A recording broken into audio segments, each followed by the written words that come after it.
साधकों, इस छोटी बच्ची के माध्यम से एक आध्यात्मिक प्रयोग किया गया है जो पूरी तरह से सफल रहा।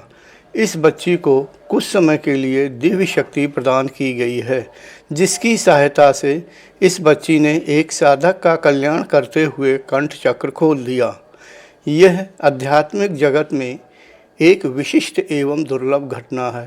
बच्ची अभी अबोध है, इसलिए प्रयोग की समाप्ति के बाद दिव्य शक्ति वापस कर ली गई है। हमारा यह है कि आप उस शिविर में आए, इस शिविर में आए तो कुछ बनो, लेकिन आप जिस अवस्था में आए मैं कुछ नहीं रह सका। उस शिविर में मैं कुछ समय भी नहीं था, मेरी बहन बीमार भी थी, और अगर पूना जैसे शिविर में होते तब लाइन लगी हुई थी, प्रसाद जैसा बट रहा था। उसी चपेट में हमारे पीछे वाले सन्यासी भी और ये आगे वाले गुरु भाई जी पता नहीं कैसे ढूंढ लिया, तो दिल्ली में ही है, घर में मिले। शक्तिपात तो नहीं किया, जैसे भी दृष्टि डाली अपना काम इनका हो गया। मतलब ऐसा ना करें, ठीक है। अभ्यास करें, कठोर अभ्यास करें, और एक निश्चित योग्यता तक, निश्चित योग्यता कम से कम ब्रह्मरंध्र खोलने अपना अभ्यास के द्वारा, फिर जो करें ठीक है। फिर मतलब एक योग्यता हो जाती, कोई फर्क नहीं, ठीक, कोई बात नहीं, छोड़ो ये फोटो डालना। इससे मन भ्रमित होता है, चंचल होता है, इधर उधर होता है। स्तुति के चक्कर में ना पड़ो कि कोई स्तुति करे, चुप रहो, अपने काम में लगे रहो। कोई स्तुति करने लगे चुपचाप सुन लो, चलते बनो, या झटक लो, स्तुति पे ध्यान ना दो। हमारे भी कुछ साधक बैठे हुए बड़ी स्तुति कर देते हैं, मैं सुनता हूँ, प्रसन्न हो जाता हूँ। तो जब ये लोग नहीं करते तब मैं कहता था भैया मेरी स्तुति तो कर दो, मैं करवा लेता हूँ, वो ठीक है। उस समय मुझे कोई फ़र्क नहीं पड़ता, लेकिन तुम्हें ऐसा नहीं होना चाहिए। मैं सिर्फ ये कि 2 बार आए और स्वरूपानंद के छोटे गुरु, मतलब गुरु भाई हो। अब मुझे पता नहीं उम्र में कौन बड़ा कौन छोटा, बड़े हैं ये। चलो, अब तुम्हारे छोटे भाई अच्छे साधक हैं, अच्छे अनुभव आ रहे हैं, दिव्यता वाले, और इनसे भी मेरा काम है कमियां निकालना। अगर होते इनका फिर एक अवसर चला गया वृंदावन में, नहीं तो ये हवा में उड़ रहे होते, हवा में उड़ रहे होते, अर्थात ऊपर का मतलब और कुछ अर्थ ना लगाएं, मतलब आगे बढ़ गए होते, ठीक है। कठोर अभ्यास करो, इतना करो इस शरीर को तपा दो, इंद्रियों के स्वामी बन जाओ, इंद्रियों के दास नहीं।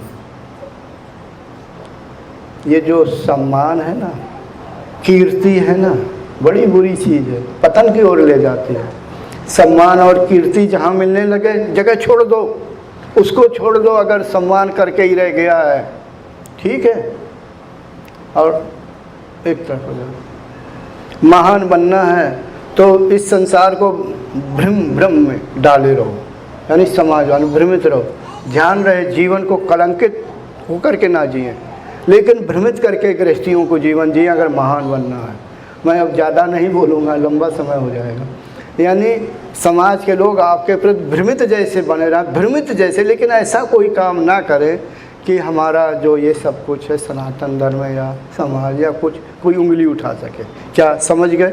तो ऐसा कोई नहीं, लेकिन अपने मन की भी बात इन लोगों को ना बताओ। अगर आप कुछ कमा लेंगे और समाज वालों को बता देंगे तो ये जोंक की तरह, जोंक जानते हो कि जिसको देखती है कि हाँ यहाँ कुछ है, तो फिर खून पीने में लग जाती है, तब तक चिपकी रहती है जब तक निकलना बंद नहीं, अर्थात फिर स्तुति करने में लग जाते हैं, और जब सब कुछ ख़त्म हो जाता है फिर छोड़ के चल देते हैं। मेरा अपना अनुभव है कि लोग कुछ मिलने को होता है तो स्तुति करते हैं, जब मिलने को नहीं मिलता है या नहीं आप दे पाते हैं तो बहुत कुछ शब्दों से आपको प्रमाण पत्र दे के चले जाएंगे, तो सहना पड़ता है। मैं घुमा के कह रहा हूँ, तो कोई बात नहीं, कठोर अभ्यास करो, कोशिश करो कि आपकी अवस्था आगे जाए। अपने गुरुदेव को कहो कि भाई हमारे छोटे भाई आगे निकल गए, मुझे भी मार धक्का आगे निकाल दो, आप बड़े हो उससे, ठीक। प्रार्थना करो, पैर पकड़ो, मजबूर करो उन्हें आगे बढ़ा। चलो ये मेरी सोच है अपनी, अब आपके गुरुदेव क्या करते हैं उनके ऊपर है। चलो कोई बात नहीं। प्रणाम गुरुदेव।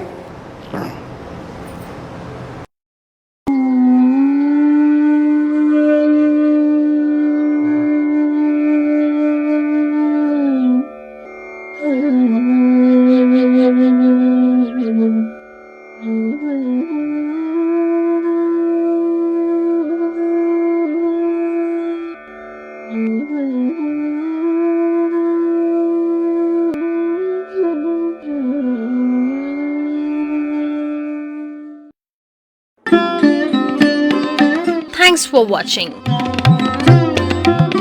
Remember to like, comment and subscribe.